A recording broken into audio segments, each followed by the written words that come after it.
بسم اللہ الرحمن الرحیم الحمد للہ رب العالمین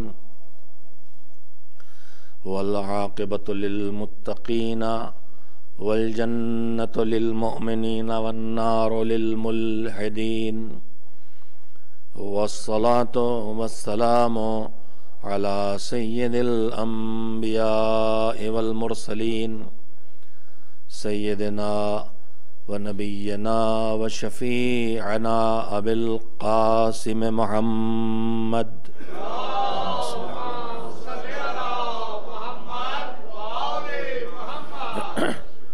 و آلہ الطیبین الطاہرین المعصومین المظلومین واللعنۃ الدائمۃ الباقیۃ علی اعدائہم اجمعین من الآن الی یوم الدین اما بعد فقد قال اللہ سبحانہ وتعالی فی کتابہ المبین وہو اصدق الصادقین وقولہ الحق بسم اللہ الرحمن الرحیم لقد كان لكم في رسول الله أسوة حسنة لمن كان يرجو الله واليوم الآخر وذكر الله كثيرا صلوات بجائے محمد وآل محمد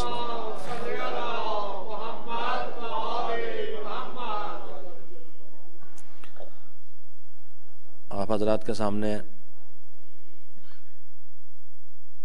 سورہ احزاب کی 21ویں آیت ہے جس کی تلاوت کا شرف حاصل کیا ہے، جس میں پروردگار عالم نے صاحبان ایمان کو اپنا مخاطب قرار دیا ہے، غیر مومن کو اس لائق نہیں قرار دیا ہے کہ جو بات کہنے جا رہا ہے وہ غیر مومن سے کہے۔ اکثر میں نے آپ حضرات کی خدمت میں یہ جملہ کہا ہے کہ قرآن ہے تو سارے انسانوں کی ہدایت کی کتاب، لیکن قرآن میں اللہ ہر بات ہر انسان سے نہیں کہتا ہے، اور دین کے جو خالص پیغامات ہیں جن کا تعلق انسان کے اخلاقیات سے ہے یا اعمال انسانی سے تعلق ہے، اگر آپ غور کریں گے تو وہ آیتیں جن میں اخلاق کی تعلیم دے رہا ہے قرآن یا اعمال کے سلسلے میں رہنمائی کر رہا ہے، تمہیں کیا کرنا ہے یا کیا نہیں کرنا ہے، واجبات کو بتا رہا ہے، مستحبات کو بتا رہا ہے، یا جن چیزوں کو حرام کرتا ہے انہیں بتا رہا ہے، یا اخلاقیات کی تعلیم دے رہا ہے، مثلا غیبت سے منع کر رہا ہے، جھوٹ سے منع کر رہا ہے، تو اگر آپ غور کریں گے، چلیے اگر آپ غور کریں گے کہ بات والا جملہ روکا میں نے، اس سے پہلے یہ کہہ لوں کہ دین مجموعہ ہے، تین بنیادی ارکان ہیں دین کے۔ ایک یہ ہے کہ مجھے کیا ماننا ہے، شروع یہیں سے ہوتا ہے دین کی راہ پر جب آدمی آتا، ہم آپ تو گود میں پیدا ہو گئے مذہبی لوگوں کے، اللہ کا کرم ہے، مولا کائنات امیر المومنین حضرت علی بن ابی طالب علیہ السلام کا ایک ارشاد ہے دعا صباح میں جو اس کرم کی طرف کھل کے اشارہ کرتا ہے، دعا صباح جو مولا کائنات روزانہ صبح اس دعا کی تلاوت فرماتے، دعا پڑھتے تھے، اللہ کی بارگاہ میں دعا کرتے تھے مسجد کوفہ میں، وہیں سنی گئی یہ دعا۔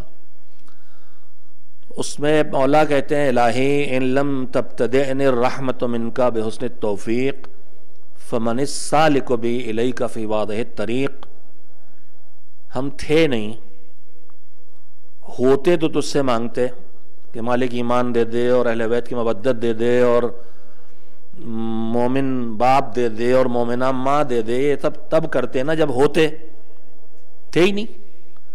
الہی ان لم تبتدین الرحمت منک بحسن التوفیق فمن السالک بی الیک فی وادہ الطریق، اے پروردگار اگر تیری رحمت نے پہل کر کے میرے ساتھ توفیق کو شامل حال نہ کر دیا ہوتا، وہ حالات نہ فراہم کر دیے ہوتے جو ہدایت کی طرف لائیں، اور ان رکاوٹوں سے، ان چیزوں کو جو ہدایت کی طرف آنے میں رکاوٹ آنے والی بننے والی تھی ان سے بچا نہ لیا ہوتا۔ توفیق کا یہی مطلب ہوتا ہے۔ توفیق کا مطلب ہوتا ہے کسی نیکی کے حالات فراہم کرنا، اور اس نیکی کے کرنے میں جو رکاوٹیں کھڑی ہونے والی ہیں ان سے بچانا۔ یہ ہے توفیق پروردگار۔ مالک ہاتھ پکڑ کے ہم سے نماز نہیں پڑھواتا، نماز پڑھنے کے حالات پیدا کرتا ہے، اور جو رکاوٹیں پیدا ہو سکتی انہیں روک دیتا ہے۔ تو مالک اگر تیری رحمت نے پہل کر کے حسن توفیق کے ذریعے مجھے اس ہدایت کی راہ تک نہ پہنچا دیا ہوتا، فمن السالک بی الیک فی وادہ الطریق، تو اس کھلی ہوئی ہدایت کی راہ پر تجھ تک مجھے کون لے کے آتا؟ تو یہ بھی اسی کی طرف سے پہل ہوئی ہے کہ ہمیں اس نے راہ ہدایت دے دی، مگر ہم نے آنکھ کھولی تو وہاں اللہ ایک، پنجتن پانچ، امام 12، معصوم 14 سننا شروع کیا، وہاں یا علی نعرہ حیدری سنا، وہاں یا حسین سنا، وہاں آنکھوں سے گریہ کرتے دیکھا، وہاں مصلی پہ کھڑے ہو کے نماز پڑھتے دیکھا، وہاں ہاتھوں کو اٹھا کے دعا کرتے ہوئے دیکھا، وہاں بزرگوں کا احترام ہوتے ہوئے دیکھا، بچوں کو سے محبت کا برتاؤ کرتے دیکھا، تو ہم ایک مومن بن گئے، ایک شیعہ بن گئے۔ مگر میرے عزیزو ذرا تصور کیجئے اگر یہ سب نہ ملا ہو تو آدمی کا دین کہاں سے شروع ہوتا ہے؟ جسے نہیں ملا ہے وہ کہاں سے شروع کرے گا دین؟ وہ سب سے پہلے یہاں سے شروع کرتا ہے کہ کائنات خود بخود بن گئی ہے یا اسے کسی نے بنایا ہے۔ دین کی راہ پر جو بے دین ہے، جو کسی دین پہ ہے ہی نہیں، کچھ مرحلے اگر کوئی طے کر چکا ہے، چاہے وہ کافر ہی کیوں نہ ہو، اگر کسی دین کو مانتا ہے، ملحد نہیں ہے، ایتھیسٹ نہیں ہے، تو وہ کم سے کم کافر ہی کیوں نہ ہو، چاہے وہ ہندو ہو، بت پرست ہو، مگر وہ ایک مرحلہ طے کر چکا ہے، وہ یہ مانتا ہے کہ کائنات خود سے نہیں بنی ہے، اسے کسی نے بنایا ہے۔ لیکن جو یہاں بھی نہیں پہنچا، جو کہتا ہے جس کے پاس ابھی خدا ہے ہی نہیں، تو وہ یہاں سے دین کو شروع کرے گا کہ کائنات خود سے نہیں بنی، اس کو کسی نے بنایا ہے، پھر اور آگے بڑھے گا تو دیکھے گا اس کے بنانے والے 2 4 نہیں ہے، ایک ہے، اور جب دیکھے گا یہ پوری کائنات کوئی بنانے والا بھی ہے، چلانے والا بھی ہے، تو پہچاننا شروع کر دے گا۔ ہم اگر غور کریں تو اسی طرح پہچانیں گے، اس کائنات کا، اتنی بڑی کائنات کا کوئی چلانے والا ہے۔ ہم ایک چھوٹی سی چیز بناتے ہیں تو ہمیں اس کے لیے زندگی بھر انجینئر صاحب ایک چھوٹا سے بھی کوئی گاڑی بناتے ہیں تو کتنا انہیں پڑھنا پڑتا ہے۔ کوئی جاہل کوئی گاڑی ڈیزائن کر کے بنا نہیں سکتا، علم کی ضرورت ہوتی ہے۔ تو جس نے اتنا بڑا سسٹم بنایا ہے جس میں کوئی کمی نہیں ہے، اس کا مطلب وہ علم والا ہے۔ اگر ہم گاڑی چلانا جانتے ہیں لیکن بیمار ہو گئے، ہاتھوں میں طاقت ہی نہیں، اسٹیئرنگ پکڑ ہی نہیں سکتے، پیروں میں دم نہیں، نہ بریک دبا سکتے ہیں، نہ اس کا پیڈل دبا سکتے ہیں، گیس کا، امریکن انگلش بولی ہے میں نے، ہاں ہمارے ہاں بولا جائے تو لالا جی تو کچھ اور ہی سمجھیں گے۔ ایک صلوات بھیجے محمد والے محمد۔ تو جانتے تو ہیں گاڑی چلانا، لیکن مفلوج خدا نخواستہ ہو گئے، نہ ہاتھوں میں دم نہ پیروں میں دم، تو نہیں کر سکتے۔ تو ایک چھوٹی سے گاڑی چلانے کے لیے طاقت چاہیے، اس پورا کائنات کا چرخہ چلانے کے لیے کوئی کمزور نہیں ہوگا، قادر ہوگا۔ تو اب اس طرح عقل لے کے چلتی ہے، وجود خدا کا اقرار، توحید کا اقرار، پھر اس کے علم کا اقرار، پھر اس کی قدرت کا اقرار، اور پھر پورے نظام میں رحمت ہی رحمت چھائی ہوئی دکھائی دیتی ہے، عدالت ہی عدالت چھائی۔ میں اس موضوع پہ بات کرنے نہیں آیا، اس لیے اس سے آگے نہیں جاؤں گا۔ تو میں کہنا یہ چاہتا ہوں کہ دین کے 3 ارکان ہیں، جس میں پہلا رکن ہے انسان جن عقائد کو قبول کرتا ہے۔ توحید سے آدمی بات شروع کرتا ہے، اور اس کے بعد جب توحید اسے رحمان پروردگار، رحیم پروردگار، عادل پروردگار تک لے جاتی ہے، تو خود بخود اس کو ماننا پڑتا ہے کہ جس کریم نے میرے کھانے کا انتظام کیا، پینے کا انتظام کیا، رہنے کا انتظام کیا، میری زندگی کی ہر ضرورت کا انتظام کیا، ہدایت بھی میری زندگی کی ضرورت ہے، لہذا ہدایت کا بھی انتظام کرے گا۔ اور یہی سے آدمی نبوت کے عقیدے تک پہنچ جاتا ہے۔ نہ اس کے لیے کسی آیت کی ضرورت ہے، نہ کسی روایت کی، اور آیت و روایت سے نبوت ثابت ہی نہیں ہوگی، اس لیے کہ آیت تو تب آئے گی جب نبوت آ چکی ہو۔ تو عقل سے نبوت تک آئے گا، رسالت تک آئے گا، یہ عقل آئے گی تو نبوت کو پہچانے گی، وہ معصوم ہوگا، اللہ سے اس کا رابطہ ہوگا، وحی کے ذریعے ہوگا، وہ رابطہ اگر کتابی شکل میں آ جائے تو کتاب بن جائے گی، اس سے چھوٹا رابطہ جو ادھر سے خبریں آ رہی ہیں مختصر رہے تو صحیفہ بن جائے گا، تو اب کتاب پر بھی ایمان لے آئے گا، اگر آخری نبی تک پہنچ گئے تو آخری کتاب پر بھی ہم ایمان لے آئے، قرآن پہ آ گئے، اب جو قرآن پہ آ گئے تو پورے دین پہ آ گئے، قرآن ہم کو اب جہاں جہاں لے جائے گا جائیں گے، پیغمبر پہ آ گئے، قرآن پہ آ گئے تو پورے دین پہ آ گئے، یہ کہیں گے پیغمبر کہ میرے بعد 12 ہادی ہیں مجھے ماننا پڑے گا، ایسے میں یہ بتا دوں کہ جیسے یہ میری عقل ہدایت تک لے جاتی ہے مجھے، اسی طرح سے میری عقل ہی امامت تک مجھے لے جاتی ہے، اگر کوئی آیت نہ ہوتی قرآن میں امامت کے بارے میں، اگر کوئی روایت نہ ہوتی امامت کے بارے میں، تب بھی مجھے اسی طرح سے اقرار امامت کرنا پڑتا جیسے اس وقت کر رہا ہوں، جیسے میں نے نبوت کا اقرار کیا، آپ میں سب ایک ہیں، میں جو کہہ رہا ہوں اس سے مراد ہم سب نے جیسے نبوت و رسالت کا اقرار کیا ہے، وہی دلیل جو نبوت و رسالت کی ہے بالکل وہی دلیل امامت کی ہے، اس لیے کہ دلیل کیا ہے، وہ کریم ہے، وہ لطف والا ہے، وہ عدالت والا ہے، وہ رحمت والا ہے، لہذا اس نے ہماری ہر ضرورت کا انتظام کیا ہے، تو اگر ضرورت میں ہدایت ہے تو ہدایت کا انتظام اسے ہمیں کرنا، ہمارے لیے کرنا چاہیے، تو جب تک ہم ہیں تب تک سلسلہ ہدایت ہونا چاہیے، اگر نبوت ختم ہو گئی تو ختم ہو جائے، اس لیے کہ رسالت و نبوت کا کام تھا ادھر سے لانا، ادھر سے تو دین آ گیا پورا، غدیر کے میدان میں تکمیل کی سند مل گئی، اب ادھر سے لانے کا کام باقی نہیں، مگر ہدایت کی ضرورت تو انسان کو باقی رہ گئی، تو نبوت ختم ہو جائے مگر ہدایت تو باقی رہے گی، اب اس ہدایت کی صورت کا نام ہے امامت، تو یہی عقل لے کے مجھے امامت تک جاتی، پھر باتیں سب رہ جائیں گی، مگر اب کہنے کا وقت آیا ہے تو کہہ ہی دینا چاہیے، اگرچہ میرے سامنے ماشاءاللہ سے وہ حضرات تشریف فرما ہیں جو دین کی بنیادی عقائد کے سلسلے میں بالکل مطمئن ہیں، تھوڑا بہت مجھے پتا ہے، تھوڑا بہت جو پریشانی کھڑی ہوتی ہے وہ عدالت الہیہ کے معاملے میں کھڑی ہوتی ہے، اور جن ذہنوں میں ایسے سوالات ہوں میں ان سے گزارش کروں گا، آپ کے درمیان ایک عالم دین ماشاءاللہ مستقل جوان عالم دین ہے جو ہر وقت پڑھتا رہتا ہے، جس کا میں چشمدید گواہ ہوں، چاند نکلنے میں 2 گواہوں کی ضرورت ہوتی ہے، لیکن ہر جگہ 2 گواہ ضروری نہیں ہے، بہت سی جگہوں پہ لکھا ہے کہ اگر آپ کو ایک گواہ کے بیان سے اطمینان ہو جائے تو ایک گواہ کافی ہے، خیر امامت، ابھی آج کی تاریخ ہمارے پیغمبر حضرت محمد مصطفیٰ صلی اللہ علیہ وسلم کی رحلت کی تاریخ تھی، اور آج ہی کی تاریخ ہمارے دوسرے امام حضرت حسن مجتبیٰ صلوات اللہ وسلامہ علیہ کی شہادت کی تاریخ تھی، اور کل کی آنے والی تاریخ بعض روایات کے مطابق ہمارے 8ویں امام حضرت علی رضا علیہ السلام کی شہادت کی تاریخ ہے، تو یہ رسالت و امامت کا کہ ایام ہے، شہادت، وفات، رحلت ان تاریخوں میں گزری ہے، لہذا میں نے عرض کیا کہ دین کے چھڑا کہاں سے تھا، دین کے 3 ستون ہیں، ان میں سے ایک ہے عقائد اور اصول دین، عقائد کی بات نکلی تو میں یہاں تک آ گیا کہ عقل ہی امامت تک مجھے پہنچاتی ہے، میں اس سلسلے میں گزارش کرنا چاہتا ہوں، کل سرور کائنات کی ذات گرامی کے بارے میں بس اجمالی سے گفتگو کی تھی، وہی جو سمندر کہ کنارے آدمی کھڑا ہو اور مٹھی میں ریت لیے ہو، تم ہماری اور آپ کی حیثیت تو ان صاحب معراج کے سامنے، ان کے فضائل و کمالات کے سامنے وہ بھی نہیں ہے جو سمندر کے کنارے مٹھی میں ریت لیے کھڑا ہو، مٹھی میں ریت نہیں ہے بلکہ چٹکی میں چند دانے فضیلت کے چمکتے ہوئے ذرے چٹکی میں ہمارے ہاتھ آ گئے ہیں، ان کو تو بس وہی پہچانتا ہے جس نے انہیں بنایا ہے، جس نے انہیں بنایا بس وہی پہچانتا، اس کے علاوہ ایک اور پہچانتا ہے جسے ان کے ساتھ ساتھ بنایا تھا،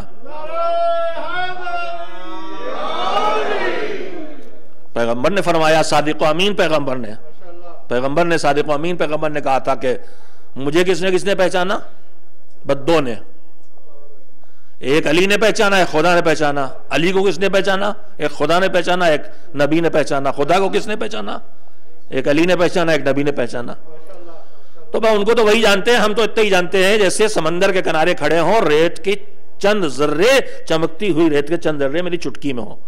مگر میرے عزیزوں اس میں سے جو پیغمبر گرامی کے بارے میں جو تھوڑا سے بھی پڑھے گا کہیں تو جو سب سے پہلی حقیقت سامنے آتی ہے وہ کیا ہے کہ 40 سال کی خاموشی کے بعد جب پیغمبر نے اعلان رسالت کیا ہے تو جو کھل کے اعلان کیا ہے عام لوگوں کے بیچ میں پہاڑی کی بلندی پہ جا کے, تو اس میں سب سے پہلا سوال یہی تو کیا تھا کہ تمہارے بیچ اتنے دنوں سے رہ رہا ہوں, تم نے مجھے کیسا پایا ہے؟ تو جواب میں سب نے کیا کہا تھا؟ صادق اور سچا اور امانت دار. اب اس کا پیغمبر نے دین کا اعلان کیا اور جتنی طرح سے مقابلہ کفار کر سکتے تھے کیا, ستا کے, تکلیفیں پہنچا کے, الزام لگا کے, لالچ دے کے, ڈرا کے, جتنی ترکیبیں ہو سکتی تھی سب کر ڈالی. پیغمبر نے کام تبلیغ کا نہیں روکا, یہاں تک کہ پیغمبر کے قتل کا منصوبہ بنا لیا. قتل کا منصوبہ جب بنا لیا تو مولا علی کو بلا کے پیغمبر نے پوری داستان میں سناؤں گا نہیں ورنہ سارا وقت اسی میں نکل جائے گا, میں خالی یاد دلانا چاہتا ہوں ہجرت. پیغمبر نے کہا میں جا رہا ہوں, تمہیں میرے بستر پہ سونا ہے. کیا خالی یہی ایک ڈیوٹی لگائی تھی حضور نے امیر المومنین کی؟ 2 ذمہ داریاں اور حوالے کر کے گئے تھے. ایک آج رات میرے بستر پہ سونا ہے, ایک دوسری ذمہ داری کیا تھی؟ امانتیں واپس کرنا ہے. ایک ذمہ داری اور تھی, میرے خاندان میں جو فاطمہ ہیں, فاطمائیں, ان 4 فاطماؤں کو لے کے آنا ہے. تو ایک ذمہ داری کیا سونپی تھی؟ امانتیں کس کی رکھی تھی جنہیں واپس کر کے جانا تھا؟ کفار کی نا. تو اس کا مطلب کیا ہوا کہ بعثت سے پہلے تو دنیا انہیں مانتی ہی تھی امین, مگر 13 برسوں میں دشمنوں کے درمیان رہ کے جنہوں نے ہر طرح انہیں مٹانے کی کوشش کی مگر ان کی امانت داری میں دشمن کو کوئی شبہ نہیں ہوا. تبھی تو امانتیں ان کے پاس آج بھی رکھی ہیں, ان کی امانت داری میں کوئی شبہ نہیں ہوا. تو دشمن بھی اپنے عمل سے پیغمبر کے امین ہونے کا اقرار کر رہا ہے. اب میں آپ سے ایک سوال کرنا چاہتا ہوں کہ میرے عزیزوں یہ بتائیے, یا آپ کے ذریعے کسی اور سے سوال ہے. عربی میں ایک جو محاورہ بولا جاتا ہے کہ ایا کے آنی وسمع یا جاری, مطلب بات تو یہاں دیوار میں اس پار کر رہے ہیں اس لیے کہ سیدھے اس پار والے سے بات کرنے کی, ہاں یہی اسی دیوار کی بات کر رہا ہوں جو ادھر ہے, اس پار والے سے کر رہے ہیں اس لیے کہ سیدھے اس پار والے سے بات کرنے کی ہمت نہیں, مگر اس پار والے سے جو کر رہے ہیں وہ اس کو نہیں سنا رہے ہیں, دیوار کے اس پار والے کو سنا رہے ہیں. کبھی کبھی دکھے دل بیچارے کچھ نہیں کر پاتے تو اپنی اولاد سے ہی کچھ نہ کچھ کہہ لیتے ہیں, زور زور سے کہتے ہیں تاکہ اس پار بھی چلی جائے, حالانکہ اس کا حشر معلوم ہے. ایک مرتبہ ایک بڑے ستائے ہوئے تھے, ایک دن ہاتھوں کو اٹھا کے دعا کرنے لگے, یا اللہ یا اللہ یا اللہ, یا تو مجھے موت دے دے, یا تو مجھے موت دے دے. تو ادھر سے آواز آئی اور یا, کہنا اور یا بھی مجھے موت دے دے. اب یہ دونوں طرف کے حالات ہوتے ہیں, کبھی ادھر کبھی ادھر, یہ تو خیر ایسی باتیں ہیں, لیکن میں بس اتنا کہنا چاہتا ہوں انشاءاللہ یہ جو بیچ میں دیوار ہے, جتنے ادھر بیٹھے ہیں جتنے ادھر بیٹھے ہیں, ان میں کوئی ایسا نہیں ہوگا. لیکن کبھی کبھی کچھ چیزیں ہم اپنے سماج سے, اپنی عادتوں سے, اپنے معاشرے سے لے کے چلے آتے ہیں. کبھی کبھی بعض مرد جو ہمارے زمینداری کے دور کے, وڈیروں کے دور کی بعض عادتیں تھیں ستانے کی, ظلم کرنے کی کمزور پر, دیکھیں ادھر سے خوشی کی آوازیں آ رہی ہیں. اور کبھی کبھی ہماری خواتین جن کے پاس جناب زلیخا کی گواہی موجود ہے, کبھی کبھی وہ خواتین جو جن کے لیے زلیخا نے کہا تھا ان کیدکن عظیم, تمہاری مکاری تو بہت بڑی ہے. عورت نے عورت کے لیے کہا تھا, دیکھیے کوئی ڈسکرمنیشن کی باتیں نہ ہو, یوسف نے نہیں کہا تھا. تو کبھی کبھی ہماری بعض خواتین میں باوجود ہے کہ دین اور ایمان, اور توجہ دے بہت اہم بات معاشرے کی کہہ رہا ہوں, باوجود ہے کہ ان کے ذہن اور زندگی پر دین اور ایمان کی حکومت ہوتی ہے, اور وہ دیندار ہے, جو ادھر بیٹھے وہ بھی دیندار ہے, جو ادھر بیٹھے وہ بھی دیندار ہے, نمازی, روزے دار, حرام و حلال کا خیال رکھ کے زندگی بسر کرنے والے. لیکن کبھی کبھی ہم اپنی پچھلی عادتوں کی وجہ سے, کہیں مرد اپنی گھر کی خاتون کے ساتھ بدسلوکی کرتا ہے, کبھی عورت اپنے شوہر کو تنگ کرتی ہے. یہ گھر چھوٹا ہے، اس میں نہیں رہیں گے، اور میرے باپ کا گھر تو اتنا بڑا تھا، اور یہ گاڑی تم لائے ہو کہ کھچڑا ہے، اور دیکھو فلاں کی بیوی تو ہر مجلس میں نیا جوڑا پہن کے آتی ہیں۔ جی محرم سے پہلے جتنی بکری ہوتی ہے عید سے کم نہیں ہوتی ہمارے ہاں۔ نہیں، بہت قیمتی باتیں کہہ رہا ہوں میں آپ سے میرے عزیزوں۔ معاشرے میں کبھی کبھی ہمیں پتہ ہی نہیں چلتا ہے کہ ہم پرانی گڑبڑی لے کے چلے آئے پاکستان سے، انڈیا سے، وہ عادتیں جو وہاں کی تھیں، کچھ زمینداری کے دور کی، کچھ نوابی کے دور کی، کچھ شاہی کے دور کی، کچھ انگریزوں کی غلامی کے دور کی، وہ سب اٹھا کے لے آئے۔ کبھی کبھی وہ رگ کہیں سے یہاں لا کے اس کو ہم نے کچلا ہے۔ ان مذہبی ماحول میں، مذہبی تعلیم میں، دیندار بننے کی کوشش میں، انقلاب اسلامی سے متاثر ہو کے یہ ساری چیزیں ہم نے اپنے بے دینی کو کچلا ہے اور دیندار بننے کی کوشش کی ہے، لیکن کبھی کبھی وہ پرانی رگیں اٹھ آتی ہیں۔ کبھی کہیں کوئی مرد اپنی بیوی پر تنگ کرتا دکھائی دیتا ہے، کبھی کہیں کوئی عورت اپنے شوہر کے ساتھ نادانستہ صحیح مگر کچلتی ہوئی دکھائی دیتی ہے۔ سرور کائنات کی وفات کی تاریخ ہے، انہی کا ارشاد سن لیجئے۔ حضور نے فرمایا کہ جنت اللہ، مشہور بات ہے، میں دیکھیے ایمان کی صفتوں میں جملے دہراتا رہتا ہوں۔ قرآن مجید ایک صفت بیان کرتا ہے مومن کی کہ مومن وہ ہے وَذَكِّرْ فَإِنَّ الذِّكْرَىٰ تَنْفَعُ الْمُؤْمِنِينَ۔ سینکڑوں بار میں آپ کو خود یاد سنا چکا ہوں۔ قرآن مجید کہتا ہے کہ اچھی بات یاد دلاؤ، اچھی بات یاد دلانے کا فائدہ کسی کو پہنچے نہ پہنچے مومن کو ضرور پہنچتا ہے۔ سرور کائنات نے فرمایا جنت اس جگہ کا نام ہے۔ یہ بتائیے کہ جو فاصلوں کو ناپا جاتا ہے تو فاصلے ناپنے کے پیمانے کیا ہیں؟ کلومیٹر، میل، بڑا، اس کے بعد مجھے نہیں معلوم، ہوتے ہوں گے تو مجھے نہیں پتا ہے، ہوں گے تو مجھے مجلس کے بعد بتا بھی دیجیے گا تاکہ اگلی بار جب پڑھوں تو یہ بات میرے علم میں۔ میل و کلومیٹر، اس سے بڑا مجھے نہیں پتا۔ اب اسی کو پھر تولتے ہیں، اتنے لاکھ، اتنے ملین کلومیٹر۔ اس کے بعد جو پیمانہ بنایا گیا وہ کیا ہے؟ وہ کتنا ٹائم مسافت لے رہی ہے، وقت کا پیمانہ، مجھے نہیں پتا علمی زبان میں اسے کیا کہتے ہیں۔ مثلا لائٹ ایئر کہ روشنی کا جو سفر ہے وہ کتنی مدت میں کیا وقت لیتا ہے۔ تو خیر آپ متوجہ ہو گئے جو کہنا چاہتا ہوں، کچی باتیں میں ممبر سے نہیں کہوں گا کہ بالکل کھل کے یہ حالت آپ کے سامنے آ جائے، کچھ تو پردہ پڑا رہنے دیجئے۔ بہانہ کیے لیتا ہوں کہ مجلس میں وقت کی گنجائش نہیں، اس لیے بیان نہیں کر رہا ہوں میں۔ تو میرے عزیزو، یہ جو لائٹ ایئر ہے، یہ جو زمانہ پیمائش کا پیمانہ بنا ہے، پیغمبر فرماتے ہیں کہ جنت اس جگہ کا نام، جیسے یہاں کھانا پک کے آج کی خوشبو تو نہیں آئی، ورنہ کبھی کبھی یہاں داخل ہو تو معلوم ہو جاتا ہے تبرک میں کیا بٹنے والا۔ رمضان میں تو قوت شامہ زیادہ ہی طاقتور ہوتی تھی، 18 گھنٹے کے روزے میں سب دھل دھلا کے صاف۔ گرمی کا موسم تو آیا تو پتہ چل گیا آج بریانی ہے، آج کیا ہے، تو خوشبو آ جاتی ہے۔ تیز خوشبو ہوگی دور سے آئے گی، ہلکی ہوگی تو بالکل قریب پہنچ جائیں گے تب آئے گی۔ پیغمبر نے فرمایا کہ 10,000 جنت اس جگہ کا نام ہے جس کی خوشبو 10,000 سال کی دوری سے سونگی جائے گی۔ مجھے نہیں پتا کہ یہ والا پیمائش کا پیمانہ کب ایجاد ہوا، کب انسان نے اسے پکڑا، مگر میں جانتا ہوں کہ میرے پیغمبر نے 14 صدیوں پہلے اس پیمانے کا تذکرہ کر دیا تھا۔ اب یہ آپ مجھے بتا دیں گے کہ اس سے پہلے ایجاد ہو گیا تو یونانیوں نے پکڑ لیا تھا، یا یہ اس کے بعد کی ایجاد ہے پیمائش جو ہے وقت کے ذریعے، ٹائم کے ذریعے، لائٹ ایئر والی۔ تو پیغمبر نے کہا کہ جنت اس جگہ کا نام ہے جہاں 10,000 سال کی دوری سے خوشبو اس کی آئے گی، مگر اگر کوئی عورت ساری زندگی، میری بہنیں سنیں اور بھائی سننے کے لیے تیار رہیں، اگر کوئی عورت ساری زندگی نمازیں پڑھے، اب مجھے ڈیٹیل سے روایت کی اتنی تفصیل یاد نہیں رہے گی، بڑے سر ممبر پڑھی ہوئی روایت یاد آ گئی کہ شاید ساری رات نمازیں پڑھے، سارے دن زندگی بھر روزے رکھے، حج کرے، عمرہ کرے، خیرات کرے، بڑی نیکیاں پیغمبر نے گنائی، اگر یہ ساری زندگی اس طرح گزارے لیکن اپنے شوہر کو ستائے اور یہ سب کرے۔ کبھی کبھی ہمارے درمیان ایسی خواتین مل جاتی ہیں، قرآن پڑھنے میں پیچھے نہیں، مصلی پہ گھنٹوں بیٹھی ہوئی، خیرات میں بھی آگے ہیں، دعائے ندبہ بھی ہو رہی ہے، زیارت وارشہ بھی ہو رہی ہے، زیارت عاشورہ بھی ہو رہی ہے، مجلسیں بھی ہو رہی ہیں، سب ہو رہا ہے، مگر گھر کے اندر کا ماحول شوہر مظلوم بنا، کچلا ہوا ہے۔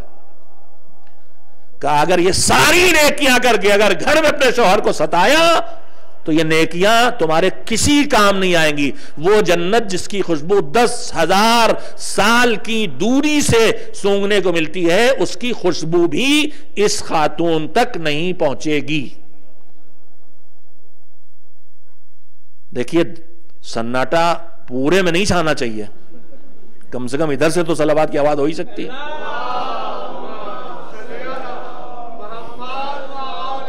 میں نے کہا تھا میری بہنیں سنیں اور میرے بھائی سننے کے لیے تیار رہیں. اس کے بعد پیغمبر نے فرمایا کہ اور اسی طرح اگر کوئی مرد یہی کرے، جیسے بیوی میاں کو ستا کے ایسے عبادت ساری کرتی رہے اور میاں کو تنگ رکھے تو خوشبو نہیں سنکھ پائے گی، ویسے اسی طرح سے اگر کوئی مرد اسی طرح سے اپنی بیوی کو ستائے، کچلے، اس کے حقوق ادا نہ کرے، تنگ کر کے رکھے، اور پھر نماز و روزہ جو گنایا بھی یہ سب کرے، تو وہ بھی اسی طرح سے جنت کی خوشبو نہیں پائے گا جس خوشبو کو 10,000 سال کے فاصلے سے محسوس کیا جا سکتا ہے. ایک صلوات اس لیے بھیجیں کہ اللہ ہم کو اس لعنت سے بچا کے رکھے.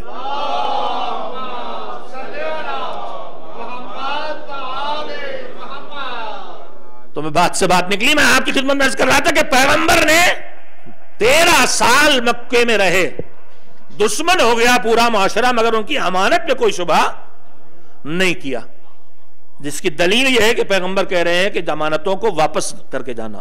اور کس کے حوالے کیا؟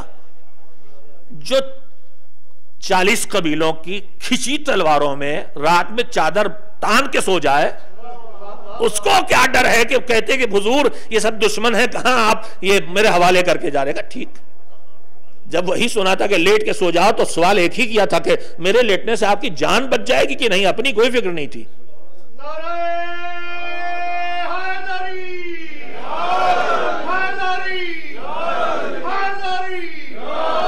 اپنی فکر نہیں کی تھی، پیغمبر کی زندگی کی فکر تھی. اور جب پیغمبر نے کہا کہ ہاں جان بچ جائے گی میری، تو اپنے بارے میں پوچھا ہی نہیں، فوراً سجدہ کیا زمین پہ.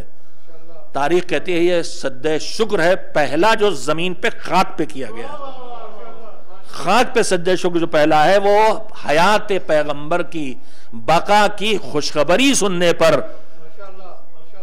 امیر المومنین نے سجدہ کیا تھا. آج جو اس میں شریک ہیں، جنہیں حیات پیغمبر کی حفاظت کی خوشی بھی ہے، اور جو علی کے غلام ہیں، وہ آج بھی خاک پہ سجدہ کر کے بتاتے ہیں کہ ہم علی کے غلام ہیں اور ہم پیغمبر کے شہدائی ہیں. امانت حوالے کی پیغمبر کے حکم سے اگلے دن مسجد الحرام میں تشریف لائے امیر المومنین اور اعلان کیا جس کی جو امانت ہے آ کے لے جاؤ. میں کیا کروں، بہت وقت ختم ہو گیا، ہو جانے دیے، جہاں پہ بات وقت ختم ہوگا وہیں بات ختم کر دیں گے. یہ بتائیے کہ پیغمبر کی اور امیر المومنین کی عمر میں کتنا فاصلہ تھا؟ 30 سال بڑے تھے پیغمبر. اور ایک انسان کی ذمہ داری کی زندگی اسلام کی نگاہ میں کب سے شروع ہو جاتی ہے؟ 15 سال. مان لیجئے اگرچہ اسلام نے نظام بنایا، اس کا مطلب یہ ہے کہ ایک معتدل انسان اس عمر میں آتے آتے ذمہ داری اٹھانے کے لائق بن جاتا ہے. اب کہیں ہو سکتا نہ بنے، ایگزمپشنز ہر جگہ ہیں، لیکن عام طور پر پوری انسان میں عرب تو تھوڑا آگے ہی چلتے ہیں. عربوں کی جو صحت ہے اور جو ان کا ماحول ہے، اس میں وہ زندگی کی راہ پر دوسری قوموں کے مقابلے میں آگے چلتے دکھائی دیتے ہیں، جلدی بڑے ہوتے ہیں. تو مانے لیتا ہو چلیے 15 سال کی عمر میں نہ صحیح تو 18 سال کے ہو گئے ہوں گے پیغمبر، تب سے امانتیں رکھوانا شروع کر دی ہوں گے. کفار نے 20 سال کے ہو گئے ہوں گے امانتیں. تو علی کی پیدائش سے پہلے بھی امانتیں کچھ رکھوائی ہوں گی کہ نہیں؟ کچھ امانتیں جو پیغمبر کے پاس ہیں جو کہہ رہے ہیں واپس کر جاؤ، ان میں وہ امانتیں بھی ہو سکتی ہیں جو علی کے پیدائش سے پہلے کی ہوں، کچھ وہ بھی ہو سکتی ہیں جو علی کی بالکل بچپن کی ہوں. تو جو علی کے پیدائش سے پہلے کی ہیں یا ان کے بالکل بچپن کی ہیں تو امانت تو اس وقت پیغمبر ہی نے لی اور رکھ دی، لی اور رکھ دی، لی اور رکھ دی. تو پیغمبر ہی کو تو پتا ہے کہ کس کی امانت ہے. اب علی کے حوالے کر کے گئے، علی نے امانتیں واپس کی. کوئی ایک تاریخ جو جھوٹ سچ ہر جگہ عیب نکالنے کی کوشش کرتی ہے نہ لکھ سکی کہ کوئی امانت کہیں بدل گئی. اگر کوئی امانت کسی کے ہاتھ میں گئی ہوتی تو کوئی تو لکھ مارتا کہ دیکھو علی علم والے نہیں تھے، امانت بدل گئی. تو میرے عزیزوں اب مجھے کہنے دو، ان امانتوں کا نہ بدلنا بتاتا ہے کہ جو علم نبی کے پاس تھا وہی علم علی کے پاس بھی تھا.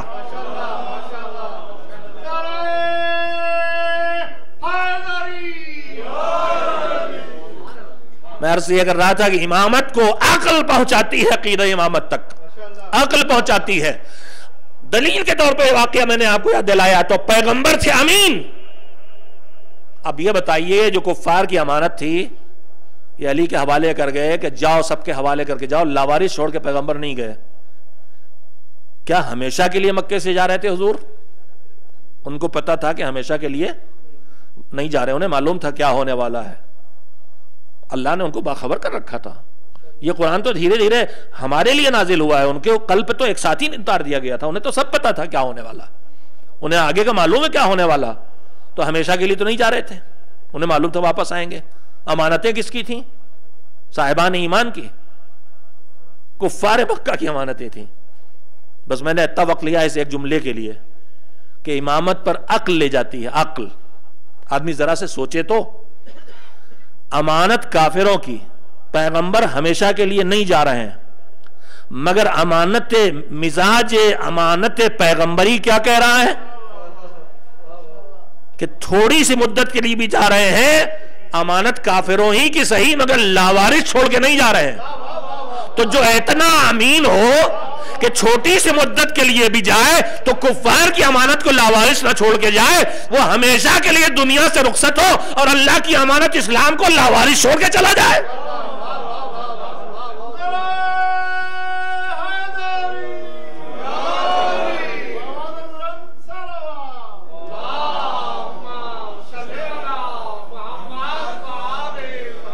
ایک اور صلوات مل جل کے بھیج دیں محمد و آل محمد علیہ السلام پر.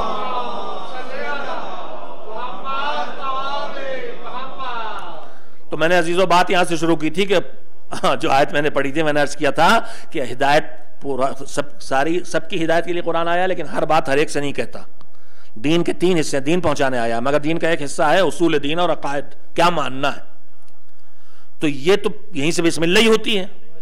تو یہ جب ان سے متعلق کوئی بات آئے گی، اللہ ہے کہ نہیں ہے تو ایک ہے کہ کئی ہیں، خالق ایک ہے کہ نہیں ہے، خالق کئی ہیں کہ ایک ہے، رازق کئی ہیں کہ ایک ہے. یہ جو اتنی چیزیں ہیں، اصول دین سے نبی ہے کہ نہیں ہے، اللہ کی کتاب قرآن ہے کہ نہیں ہے، قیامت آئے گی کہ نہیں آئے گی، یہ ساری چیزیں تو سارے انسانوں کو پہنچانا ہے. تو جب اصول دین اور عقائد سے متعلق گفتگو کرتا ہے اللہ قرآن میں تو وہ سب انسانوں سے بات کرتا ہے. لیکن جب وہ تمہیں کیا کرنا ہے اور کیا نہیں کرنا ہے، نماز پڑھو، روزہ رکھو، حج کرو، زکوٰۃ دو، جھوٹ نہ بولو، غیبت نہ کرو، حجاب کرو، نگاہیں جھکا کے رکھو، تو جب یہ باتیں کرتا ہے تو آپ اگر غور کریں گے قرآن مجید پر تو وہ سارے انسانوں سے کہتے ہی نہیں. جو اسے مانتے نہیں ان سے کہہ کے کیا کرے گا؟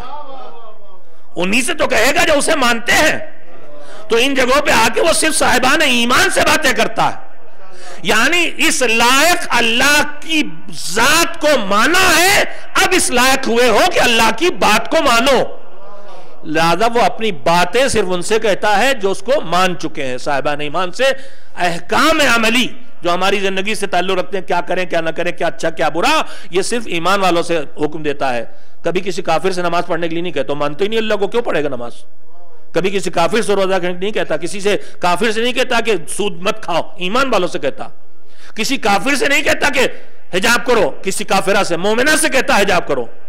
تو میرے عزیزو اب ہمیں بھی سوچنا چاہیے کہ جب اس نے اس دنیا میں اکثریت کو نالائق قرار دے کہ ہمیں لائق بندہ مانا ہے تو کچھ ہم اپنی لیاقت بھی تو دکھائیں. اگر ایک انسان کے کئی بیٹے بیٹیاں ہوں اور ان میں کوئی اسے کام ہو اور باقی کو چھوڑ کے کسی ایک سے کہے تو اس ایک کو تو خالی اسی خوشی میں یہ کام کر دینا چاہیے کہ اور سب کو چھوڑ کے میرے ابا مجھ سے کہہ رہے ہیں. اور اس کی طرف ہمارے ائمہ نے متوجہ کیا ہم کو. چھٹے امام کا ایک ارشاد ہے روزے کے سلسلے میں، جو روزے کی آیت آئی یا الذین آمنوا کتب علیکم الصیام کما کتب علی الذین من قبلکم، اے ایمان والو تمہارے اوپر روزے رکھے گئے جیسے تم سے پہلے والوں پہ رکھے گئے. تو امام نے فرمایا کہ اس ندا میں، اس صدا میں جو اللہ پکار رہا، کیسے پکار رہا؟ جیسے ہم کبھی کبھی پکارتے ہیں میرا بیٹا ہے جعفر، کاظم، اصلی نام لے رہا ہوں. اللہ نے ترتیب سے دیا تو میں نے ترتیبی سے نام رکھ دیا. لیکن جب کبھی مجھے ذرا پیار آتا ہے تو میں کیا کہتا ہوں؟ آپ کیا کہتے ہیں؟ میرے بیٹے، میرے لال. تو نام لینے کے بجائے بیٹا کہہ کے جیسے پکارتے ہیں ویسی پروردگار یا ایھا الذین آمنو کے کہہ کے آواز دے رہا، اے میرے بندے، اے مجھ کے ماننے والے۔ تو جب اس کی طرف سے یہ پیار ہے، امام صادق نے یہی فرمایا کہ لذت ما فی النداء، یہ جو روزہ رکھنے کا حکم دیا وہ کتنا سخت ہے، دشوار ہے، تو بات کی بات ہے، یہ جو اس کے پکارنے کی مٹھاس ہے، اسی مٹھاس نے اس دشواری کو ختم کر دیا۔ تو اے کاش میرا ہر بھائی اور میری ہر بہن اور میں اور ہم سب، اللہ جو ہمیں پکارتا ہے، پکار کے کہتا ہے نماز پڑھو، روزہ رکھو، حج کرو، تو ان کاموں میں چاہے ہمیں کتنی دشواری محسوس ہو، مگر اس مالک کے لہجے کی مٹھاس کا تقاضا یہ ہے کہ ہم اسے کر ڈالیں۔ اس کی لذت ہے، کر دینے کی جو لذت ہے اس سختی کے مقابلے میں بہت زیادہ ہے جو سب کے عمل کے انجام دینے میں سختی ہے۔ ایک صلوات مل جل کے بھیج دے محمد و آل محمد علیہ السلام۔ دین کا تیسرا حصہ اخلاقیات ہے۔ عقائد ایک، اعمال اور احکام اور افعال انسانی دو، اور تیسری چیز ہے انسانی اخلاق۔ بہادر ہے کہ بزدل ہے، کنجوس ہے کہ کھلے ہاتھ کا ہے۔ اور یہاں بھی یاد رکھیے گا کہ اسلام کی خصوصیتوں میں ایک خصوصیت ہے اعتدال، نہ حد سے آگے نکلنا نہ حد سے پیچھے رہ جانا۔ یہ اس اسلام کی خصوصیت ہے جو غدیر میں ملا ہے، اور جس نے غدیر کے اسلام کو چھوڑ دیا وہاں وہی دیکھیے گا، نکلے تو نکل گئے، اونچا ہونا شروع ہوا، بڑھنا شروع ہوئی۔ اعتدال اسلام میں ہے، مگر یہ اعتدال صرف وہاں ہے جو اس اسلام میں جو اسلام غدیر سے آیا۔ اس لیے کہ پیغمبر نے زبان سے تو پیغام بعد میں دیا تھا، عملی پیغام پہلے دیا تھا۔ حاجیوں کے تین قسمیں تھے، کچھ پیغمبر سے آگے چلے گئے، کچھ پیغمبر سے پیچھے رہ گئے۔ کہا آگے والوں کو واپس بلاؤ، پیچھے والوں کو انتظار کرو، جب ساتھ جمع ہو جائے تب علی کی ولایت کا پیغام پہنچایا۔ بتایا مولائی سچا وہ ہے جو نہ آگے نکل کے چلا جائے نہ پیچھے رہ جائے، جو اپنی زندگی کو پیغمبر کے ساتھ رکھے، جس کی زندگی میں اعتدال پایا جائے۔ اسی لیے آپ دیکھیں گے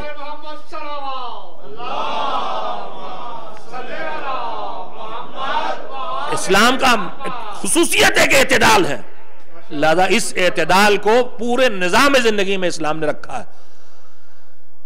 اچھی صفتیں، اچھے اخلاق اور ان کے مقابلے میں برے اخلاق، ان کا معیار بھی یہی ہے، بہادری حد سے آگے نکل جائے، بلا وجہ جان کو خطرے میں ڈالنا بے مقصد، تو اسلام کو اچھی بات نہیں کہتا۔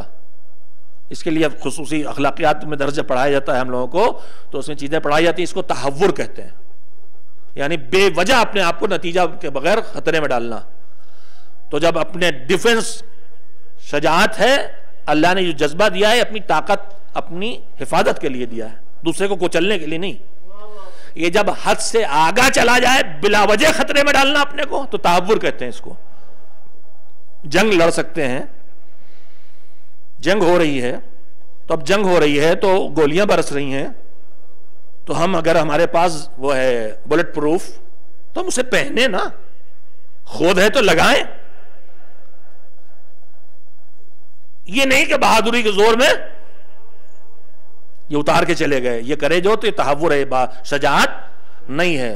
برستی ہوئی گولیوں میں بندوق ہاتھ میں لے کے اور ان سب چیزوں کو جو مجھے حفاظت کا ذریعہ ان کے ساتھ میدان میں جانا، یہ شجاعت ہے۔ سب دماغ یہی سوچ رہے ہوں گے کہ ہم نے تو سنا ہے کہ پیغمبر نے علی کی زرہ بکوا دی تھی، تو میرے عزیزو علی نے بصرے سے واپسی میں علا ابن زیاد کے چھوٹے بھائی صاحب نے جب اپنا کھانا پینا چھوڑ دیا تھا، بیوی بچے چھوڑ دیے تھے، اکیلے چلے گئے، زندگی بسر کر رہے تھے، روکھی سوکھی روٹی کھا رہے تھے، تو امام نے جب ان کو سمجھایا کہ اسلام تم سے نہیں کہتا، تو پلٹ کے اس نے کہا تھا پھر آپ کیوں کرتے ہیں یہ؟ تو کہا تھا تو ہے میں ہوں۔ تو علی کے ساتھ اپنا قیاس ہمیں نہیں کرنا ہے، وہ زرہ پہنے کہ نہ پہنے، وہ خود پہنے نہ پہنے، ان کا مسئلہ الگ ہے، لیکن عام انسان کے لیے حدوں سے آگے بڑھنا یا پیچھے بزدلی، کہ جہاں میدان میں تلوار لے کے کھڑے ہو جانے کے، بندوق لے کے کھڑے ہو جانے کے وقت ہے وہاں بھی آدمی کھڑا نہیں ہوتا، تو پیچھے جذبے کا رہنا یا آگے بڑھ جانا یہ اچھی صفت نہیں ہے۔ اچھی صفت ہے اعتدال۔ معصومین نے ہمیں جو درس دیے ہیں، بس میں بات کو ختم کروں، ایک ذرا صلوات بھیج دے، تھوڑا سوتے سے دکھائی دے رہا ہے مجھے۔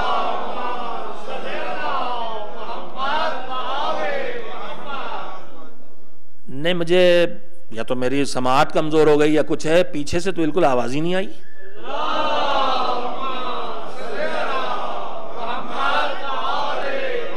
خیر چلیے، تو میں جلدی سے بات کو ختم کروں۔ میرے عزیزوں، اتنی دیر کی گفتگو کے بعد جو میں کہنا چاہتا ہوں کہ پروردگار عالم نے یہ حکم جو دیا ہے کہ تمہارے لیے آئیڈیل ہے پیغمبر گرامی کی ذات، یہ حکم کفار کو نہیں دیا ہے، منافقین سے نہیں کہا ہے، ان کو نہیں کہا، وہ اس لائق ابھی بنے ہی نہیں، ابھی انہوں نے اپنے کو اس قابل بنایا ہی نہیں ہے کہ یہاں پہ پہنچے ہیں۔ یہ انہوں نے خالی ایمان والوں سے کہا ہے جو عقائد کی منزلوں میں آ گئے، وہاں جہاں ایک انسان کو آنا چاہیے۔ اب اسے اعمال کی زندگی میں آگے بڑھنا ہے، اخلاقیات میں آگے بڑھنا ہے، تو اس کے لیے پیغمبر کی ذات آئیڈیل ہے۔ میں نے کل کہا تھا کہ ہر انسان کی زندگی کے ہر پہلو کے لیے پیغمبر کی زندگی کا ہر لمحہ آئیڈیل ہے۔ نہ ہم اپنی زندگی کو دو حصوں میں تقسیم کر سکتے ہیں کہ یہ دین والا پورشن ہے اور یہ ہمارا پرسنل پورشن ہے، ہمارا کوئی پرسنل پورشن نہیں، چاہے ہم اپنے بیڈ روم میں ہوں، چاہے ہم اپنے ڈرائنگ روم میں ہوں، چاہے ہم اپنے کاروبار کے میز پہ ہوں، چاہے ہم ہوائی جہاز میں ہوں، چاہے بیل گاڑی پہ ہوں، چاہے بیوی بچوں کے ساتھ ہوں، چاہے دشمنوں کے ساتھ ہوں۔ میری زندگی کا کوئی ایسا پورشن نہیں ہے جسے ہم کہیں یہ میرا پرسنل پورشن ہے، اس میں پیغمبر ہمارے لیے نمونہ عمل نہیں ہے۔ آیت مطلق ہے، اطلاق ہے آیت میں، ایک گاڑا سے لفظ آپ لیں، جو دلیلیں قائم کی جاتی ہیں ان میں سے ایک چیز ہوتی ہے آیت کا اطلاق، یعنی آیت نے کوئی شرط نہیں لگائی اس حکم میں۔ لقد کان لکم، تمہارے لیے، تم چاہے جوان ہو چاہے بوڑھے، چاہے کم نوجوان ہو چاہے ادھیڑ، چاہے مرد ہو چاہے عورت، چاہے غریب ہو چاہے امیر، چاہے پڑھے لکھے ہو چاہے جاہل، تم چاہے تمہارا خیال ہے، چاہے تم اپنے، میں بار بار اس لفظ کو بار بار نہیں کہنا چاہتا لیکن پھر کہوں گا، چاہے تم اپنے بیڈ روم میں ہو چاہے دسترخوان پہ، چاہے تم اپنے گھر میں ہو چاہے بازار میں، چاہے تم کاروبار کر رہے ہو چاہے تم سیاست کر رہے ہو، چاہے تم نوکری کر رہے ہو چاہے تم بیکار ہو، تمہاری سب کی، تم میں سے ہر ایک کی زندگی کے ہر لمحے کے لیے پیغمبر کی زندگی آئیڈیل ہے، اور یہ آئیڈیل ان کی زندگی کا بھی ہر پہلو ہے، ان کی زندگی کے بھی دو حصے نہیں ہے کہ یہ پیغمبرانہ زندگی ہے اور یہ ذاتی زندگی، جس پر میں آپ سے بات کر چکا۔ آج جو آیت کا ایک اور پیغام کہ ہم سب کو حکم دیا گیا آئیڈیل بنائیں، مگر ہم آئیڈیل نہیں بنا پاتے، ہماری زندگی ان کے معصومین کی زندگی سے الگ چلی جاتی۔ کل میں نے آپ کی خدمت میں کہا تھا کہ یہاں جو پیغمبر رسول اللہ کا لفظ آیا ہے، اس سے صرف محمد اول مراد نہیں ہے، تفسیروں میں جائیے گا تو کلنا محمد کا جو ارشاد ہے، یعنی 14 کے 14 معصوم ہمارے لیے نمونہ عمل ہے۔ فی الحال میں اس موضوع پر گفتگو نہ ضرورت محسوس کرتا ہوں اور نہ اس وقت گنجائش ہے۔ تو ہمارے لیے 14 معصوم نمونہ عمل ہے، یعنی جس دن سے پیغمبر کی بعثت ہوئی، بعثت کے بعد وفات کب ہوئی آپ کی؟ کتنے سال زندہ رہے؟ 23 سال۔ 23 سال پیغمبر کی زندگی، البتہ اس میں 13 سال مکے والے نکل جاتے ہیں۔ کیوں نکل جاتے ہیں؟ اس سے کہ مکے میں کوئی ایسی آیت آئی ہی نہیں جس میں کسی عمل کا حکم دیا گیا ہو، تو آئیڈیل تو تب ہوں گے جب کچھ کریں۔ نماز کا حکم آیا ہوتا مکے میں تو آئیڈیل بنتے ہیں نماز پڑھنے کے لیے، مدینے میں آئے گا روزے کا حکم، مدینے میں زکوٰۃ کا حکم، جہاد کا حکم، سارے احکام۔ تو پیغمبر کی حقیقتاً جو 23 سالہ زندگی ہے، پیغمبرانہ زندگی بعثت کے بعد کی، اس میں بھی 13 سال توجہ دیں گے، قیمتی سی بات میں نے مختصر سی جملوں میں کہہ دی، اس میں 13 سال تو پیغمبر کے نکل گئے، وہ 40 سال سکوت کے اور 13 سال تبلیغ عقائد کے۔ ادھر سے احکام آئے نہیں کہ اب پیغمبر کر کے دکھاتے، لوگ دیتے ایسے کرنا ایسے کرنا۔ آئیڈیل کا مطلب یہی کہ جو کرے جیسے ویسے ہم کریں۔ تو بچی پیغمبر کی 10 سال کی زندگی صرف۔ ایک قیمتی جملہ آپ سے کہہ رہا ہوں، اگر اہل بیت کا دامن نہ تھامے کوئی جو ہے دنیا میں مسلمان، تو ان کے لیے صرف پیغمبر کی حیات کے 10 سال ملتے ہیں دین کے احکام پر عمل کرنے کے نمونے کے طور پر۔ لیکن اگر اہل بیت کا دامن تھام لے تو 11 ہجری میں پیغمبر کی آنکھیں بند ہونے کے بعد 260 ہجری تک ایک محمد موجود ہے، آئیڈیل موجود ہے۔ غربت کا دور ہو، تو ایسے زندگی بسر کرنا ہے، دولت آ جائے تو ایسے زندگی بسر کرنا ہے، حکومت ظالم ہو تو ایسے جینا ہے، حکومت تمہارے ہاتھوں میں آ جائے تو کیا کرنا، ہر طرح کی زندگی کا آئیڈیل پیغمبر کی 10 سال کی زندگی غربت میں گزری، جنگوں میں گزری، تو خاص اوقات میں خاص حالات کا آئیڈیل تو آ جائے گا سب کے پاس، لیکن جیسے 260 برسوں میں ہر طرح کے حالات سے امت گزر گئی، تو ہر طرح کے حالات میں زندگی کیسے بسر کرنا ہے، یہ نمونہ ہمارے سامنے آیا، کن کے سامنے؟ جنہوں نے دامن اہل بیت کو تھاما ہے۔ یہ خود ایک بہت بڑا شرف ہے۔ اسی لیے آپ دیکھیں گے کہ جو اہل بیت سے وابستہ نہیں ہوئے، وہاں دین ایک ہے مگر مصلی کئی ہیں، نماز کے طریقے الگ الگ ہیں، لیکن یہ 12 کے ماننے والے ہیں، لیکن چونکہ یہ سب کے سب محمد ہیں، لہٰذا ان کے 12 کو ماننے کے باوجود بھی ان کا مصلی ایک ہے، ان کا نماز کا طریقہ ایک ہے، اس لیے کہ ان کو ایک لمبی مدت تک آئیڈیل ملتے رہے جنہوں نے ان کو پختہ کر دیا، پختہ ہو گئے۔ ورنہ پیغمبر کے وفات کے بعد نماز کیسے کیسے بدلی گئی۔ جب جناب امیر المومنین نے نماز پڑھائی تو کسی بوڑھے نے کہا ہی تھا کہ آج تو رسول اللہ کی نماز یاد آ گئی، تو کتنی جلدی بھول گئے تھے، تو 10 سال کی سکھائی میں یہی ہونے والا تھا، بھول گئے تھے، مگر 260 سال میں اتنا پکا کر دیا کہ اب 1400 برس ہو گئے ہیں، اہل بیت والا چاہے افریقہ میں کھڑا ہو، چاہے امریکہ میں کھڑا ہو، چاہے کینیڈا میں ہو، چاہے India, Pakistan, Sri Lanka, Malaysia, Singapore, چین میں ہو، جہاں نماز پڑھنے کے لیے کھڑا ہوگا ایک طرح سے کھڑا ہوگا، نہ مصلی الگ الگ ہوں گے، نہ دین پر عمل کے طریقے الگ الگ ہوں گے۔ ایک صلوات مل جل کے بھیج دے محمد و آل محمد۔ بس آخری بات کہ ان کی زندگی، جو معصومین کی زندگی ہمارے لیے آئیڈیل ہے، میں آپ سے بھی معذرت خواہ ہوں اور معصومین سے بھی معذرت خواہ ہوں کہ جن کی شہادت کی تاریخیں تھیں، میں خصوصیت سے اپنے 8ویں امام اور دوسرے امام کے تذکرے کچھ کرنا چاہتا تھا، لیکن خطیب جب منبر پہ آتا ہے تو بہت سی چیزیں وہ اپنے اندازے سے کہنا سوچ کے آتا ہے لیکن ان تک نہیں پہنچ پاتا ہے، لیکن بہرحال میں نے جو آپ کو وقت لیا ہے وہ ضائع نہیں کیا، خصوصیت کے ساتھ ان معصومین کا تذکرہ نہیں کر سکا، اس کے لیے میں ان سے بھی معذرت، ان کی بارگاہ میں معافی کا طلبگار ہوں، لیکن میں نے ان کی بات پہنچانے کی کوشش کی ہے۔ انہیں اس کی فکر نہیں ہے کہ ان کی ذات کا تذکرہ ہوا کہ نہیں ہوا، انہیں تو یہ فکر ہے کہ تم نے ہماری بات پہنچائی ہے کہ نہیں۔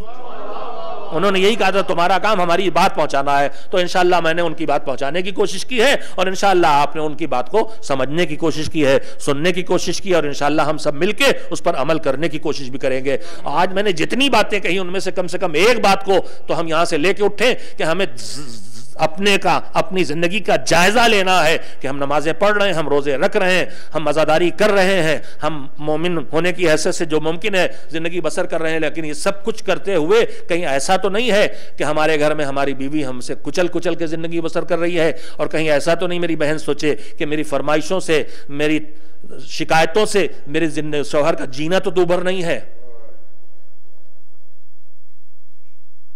کہیں ایسا تو نہیں ہے کہ ہم کسی طرح کا نفسیاتی دباؤ ایک دوسرے پہ ڈال لیں، یہ نہ ہو۔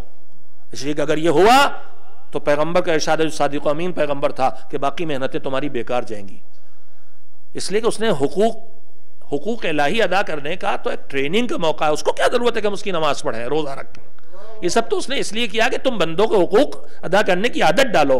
اگر خالی بندوں کو حقوق ادا کرنے کے لیے کہتا تو ہم سوچتے ہیں ہمارے جیسے ہم سے کمزور، یہ تو کافر ہے، وہ تو پڑوسی ہے، وہ تو کچے ایمان والا ہے، وہ تو بے عمل ہے، تو ہم اس کی اوقات نہ مانتے، لیکن پروردگار نے کہا پہلے حقوق ادا کرنے کی ٹریننگ لینا ہے، تو ہماری تو حقوق ادا کرو گے، ہم سے تو ڈرتے ہو نا، ہمیں تو اکبر مانتے ہو نا، تو اتنی تربیت دے دی ہے حقوق الہی ادا کر کے تاکہ حقوق عباد ادا کرنے کی عادت پڑ جائے۔ تو میرے عزیزوں، ہمیں اپنی زندگی میں ہر وقت ان کو اپنا آئیڈیل بنانا ہے، زندگی کے ہر لمحے میں لقمہ توڑ کے منہ میں رکھنے تک کی تو انہوں نے زندگی میں نمونے رکھ دیے ہیں۔ کوئی چھوٹی سے چھوٹی جگہ تو چھوڑی نہیں، بیت الخلاء میں جانے کے لیے سکھا کے چلے گئے کیسے جاؤ، بات کرنے کی تمیز سکھا گئے کیسے بولو، کوئی بول رہا انہی ائمہ کے جو میں نوٹ کر کے لایا تھا، انہی ائمہ کے صفات میں، سیرت میں پیغمبر سب کل محمد ہے۔ جب تینوں معصومین کے بارے میں نے پڑھا تو تینوں جگہ جو صفات لکھی ملی سب مشترک ملی مجھے، سب کی صفتوں میں لکھا ہوا ہے کہ جب کوئی بولتا تھا تو یہ تحمل سے اس کی بات پوری ہونے دیتے تھے، بیچ میں ٹوکتے نہیں تھے، بیچ میں نہیں ٹوکتے تھے۔ اور سب کی صفات میں لکھا ہوا ہے کہ انہوں نے اولئک کائنات امیر المومنین حضرت علی بن ابی طالب علیہ السلام نے سرور کائنات حضرت محمد مصطفیٰ صلی اللہ علیہ وآلہ وسلم کی صفات میں، ان میں سے ایک جو صفات بیان کی ہے سید الشہداء سے روایت ہے کہ میرے بابا نے مجھے بتایا کہ میرے نانا کی کیا کیا صفتیں تھیں. ایک لمبی روایت ہے، اس میں سے ایک جملہ یہ بھی ہے کہ حضور نے اپنے لیے لازم کر لیا تھا کہ وہ جن لوگوں کے درمیان رہیں ان کا جن کے جو عیب چھپے ہوں انہیں کبھی ظاہر نہ کریں. امانت کا خالی یہ مطلب نہیں کہ آپ نے میرے پاس 100 روپے رکھائے تو میں واپس کر دوں. امانت کا ایک مطلب اور ہے، وہ سرور کائنات جی کی جملہ ہے، میرے بھائی بھی سنے، میری بہنیں بھی سنے، اور اللہ مجھے بھی سنائے، میرے دل میں بھی اتارے، میرے تمام بھی اتارے. پیغمبر نے فرمایا المجالس بالامانہ، بیٹھکیں امانت کے ساتھ ہیں. بیٹھک سمجھتے ہیں نا، 2-4 آدمی بیٹھ گئے، ابھی مجلس کے بعد یہاں بیٹھ گئے، چلے جا وہاں چلتے ہیں، مجلس کے بعد احباب نکلتے ہیں، چلو وہ کون ہے؟ ٹم ہارٹن. بیٹھک لگتی ہے تو باتیں ہوتی ہیں. اب ایک دوسرے کے بے تکلف دوست ہیں، اٹھے وہاں سے، ہو سکتا ہے میرے بھائی نے گناہ ہی کیا ہو، کسی کی غیبت کی ہو، وہاں سے نکل کے یہ نہ شروع ہو جائے دھڑ سے مس، آج وہاں بیٹھے تھے یہ بات ہو رہی، تمہاری فلاں یہ کہا فلاں نہیں کہا. ہم فرائض کی طرح اسے منتقل کرتے ہیں. پیغمبر نے فرمایا المجالس بالامانہ، کہیں بیٹھو تو وہاں یہ جو نشستیں ہیں تمہاری، ان کا وجود امانت کے ذریعے ہے. وہاں بیٹھو تو وہاں کی بات وہیں دفن کر کے اٹھو، وہاں سے لے کے پھیلانے کے لیے نہ اٹھو. یہ بھی ایک امانت داری ہے. جہاں کی بات ہے وہیں رہے. یہ نہیں کہ اگر کہیں ہم نے سن لی، موبائل پہ آج کل باتیں ہو رہی، ہم باتیں کر رہے ہیں ایک دوسرے سن رہے ہیں، تو ہم آپ کے خلاف میں نے کوئی بات سن لی تو میں اسے منتقل کرتا پھر لوگ فلاں صاحب آپ کے خلاف فلاں باتیں بتا رہے تھے، اسے کہتا پھر دنیا بھر میں. نہ، المجالس بالامانہ. بس میرے عزیزوں، بات بکھر بکھر کے واپس آ رہی، میں سمیٹ کے بات کو ختم کروں. آیہ کریمہ میں اللہ نے کہا نمونہ بنانا ہے، محمد علیہ السلام کو ہم سب کو نمونہ بنانا، مگر اس کی شرطیں سن لیے. بس آیت نے بتائی، شرطیں سنیے اور مصائب سنائیں. لمن کانا یرجو اللہ، بنانا تو سب کو ہے، مگر بنا کون پائے گا؟ اپنی زندگی کا آئیڈیل اہل بیت کو کون بنا پائے گا؟ ہم جو نہیں بنا پاتے تو اس کے پیچھے راز کیا ہے؟ وہ شرطیں پوری نہیں ہو پاتی جو قرآن نے بیان کی. لمن کانا یرجو اللہ، جو اللہ سے امید رکھتا ہو، والیوم الاخرہ، اور آخرت کی امید رکھتا ہو. دین شروع کہاں سے ہوتا ہے؟ اللہ کے ماننے سے. دین کا عقیدہ کامل کہاں پہ ہوتا ہے؟ آخرت کے اقرار پر. کا جو اللہ پہ بھی ایمان رکھتا ہو اور آخرت پہ ایمان رکھتا ہو، وہی اہل بیت کو، محمد کو اور ان کی آل کو صلوات اللہ وسلام علیہم، وہی ان کو اپنا آئیڈیل بنا پائے گا. تو پہلی شرط کیا ہے؟ اللہ سے امید رکھنا کہ اللہ، میں نے ایک جملہ آپ کو کبھی سنایا تھا، ہندوستان میں جو میرے مربی تھے، ہم جیسوں کو بہت سے مربی تھے، میں ان کی اولاد پہلی نسل ہوں، یہ دوسری نسل ہے، تیسری نسل ہے، بلکہ ہادی میاں مولانا سید غلام اصغری اللہ مقامہ. فیض چلتا ہے تو چلا کرتا ہے. ان کے استاد تھے علامہ عادل اختر. یہ لوگ جب مدرسے سے پڑھ کے نکلنے لگے تو انہوں نے نصیحت کی تو نصیحت کے لیے بیٹھے لوگ کہ سوچیں گے آدھا گھنٹہ 1 گھنٹہ کچھ ہمارے استاد لیکچر دیں گے. انہوں نے ایک جملہ کہا کہ جا رہے ہو زندگی کے میدان میں، یاد رکھنا کہ خدا ہے. بس یاد رکھنا کہ خدا ہے. صرف یہی نہیں کہ اگر ہم گناہ کرنے لگیں تو یاد رکھیں خدا ہے، صرف اتنا ہی نہیں ہے. نکل کے اپنے وطن سے آئے، یہاں قانون کی پابندیوں میں ہم تنگ دستی ویزے کے پرابلم کا شکار ہیں، فیملی پاکستان میں پڑی ہے، ہم یہاں پڑے ہوئے ہیں. یاد رکھنا کہ خدا ہے، مایوس نہیں ہو گئے. روزی کا ذریعہ چلا گیا ہے، سمجھ میں نہیں آ رہا کیا کریں، دل چاہتا خودکشی کر لیں. نہیں، یاد رکھنا کہ خدا ہے. فتنے چل رہے ہیں معاشرے میں، بے ایمان لوگ جھوٹ اور مکاری اور یاری کے ذریعے قبضہ کیے چلے جا رہے ہیں، گھبرا رہے ہیں کیا ہوگا دین کا، سب لوگ دھوکہ کھائے چلے جا رہے ہیں. نہیں نہیں نہیں نہیں، کوئی ضرورت نہیں. یاد رکھنا کہ خدا ہے. پورے دنیا میں ظلم و ستم چھایا جا رہا، علی کے شیعہ اور غلام اور کمزور مسلمان اور کمزور انسان سب کچل کے مارے چلے جا رہے ہیں، مایوسی چھائی چلی جا رہی. کیا ہوگا کیا ہوگا؟ نہیں نہیں نہیں نہیں، یاد رکھنا خدا ہے. من یرجو اللہ، جو اللہ سے امید رکھے ہے اور آخرت کا خیال رکھے ہے، دیکھ رہا ہے کہ اسی کے سامنے پھر جانا ہے. اور یہ کب ہو پائے گا؟ وَذَكَرَ اللَّهَ كَثِيرًا، جب اللہ کو زیادہ سے زیادہ یاد رکھو گے.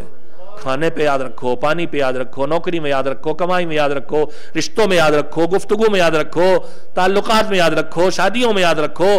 جب ہر جگہ اللہ کو یاد رکھو گے، جب یہ 3 شرطیں پوری کر لو گے، اللہ سے امید، آخرت کا انتظار، اور زندگی میں قدم قدم پر اللہ کو یاد رکھنے کی عادت جب یہ کر لو گے، تو پھر محمد و آل محمد کو اپنے لیے نمونہ عمل بنا سکو گے۔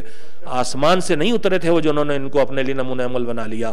سلمان فارسی کو آسمان سے نہیں اترے تھے، کفر سے نکل کے آئے تھے، صاحبی تھے، شاید ستہ پرست تھے بظاہر، آسمان سے نہیں آئے تھے۔ 9ویں درجے پہ ابو ذر غفاری جو پہنچے ہیں، ہم لوگ انہیں مافوق الفطرت بنا کے آسمانوں میں رکھ دیتے ہیں، اور نتیجہ ہو سکتا ہے، لگتا ہے کہ ہم تو یہ کر ہی نہیں سکتے۔ وہ تو سلمان تھے، بے شک سلمان تھے، وہ تو حر تھے، بے شک حر تھے، مگر جیسے وہ گناہوں کے لشکر سے نکل کے حسین کی بارگاہ میں آ گئے۔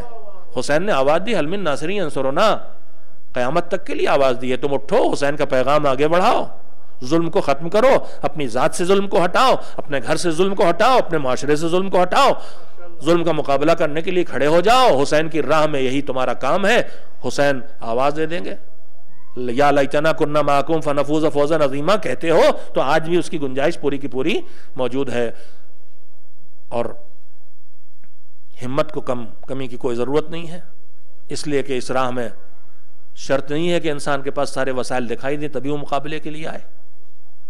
آج جس امام کی شہادت کی تاریخ گزر گئی، دوسرے امام، ان کی مظلومانہ زندگی آپ کے سامنے، پوری مضبوط اور جمی جمائی حکومت معاویہ کی ہے، اور امام کے مقابلے میں جتنی تدبیریں ہو سکتا سب کر رہا، مگر امام نے اس ظالم کے درمیان، ظالم کے اس ظلم کے حکومت میں زندگی اس طرح سے بسر کی کہ اسلام کی حفاظت کی ہے، اسلام کو مٹنے نہیں دیا ہے، اور وہ فیصلہ کیا اور وہ طرز زندگی اپنایا ہے کہ جس نے اسلام کو اس مرحلے تک پہنچایا جس مرحلے کا نام کربلا ہے،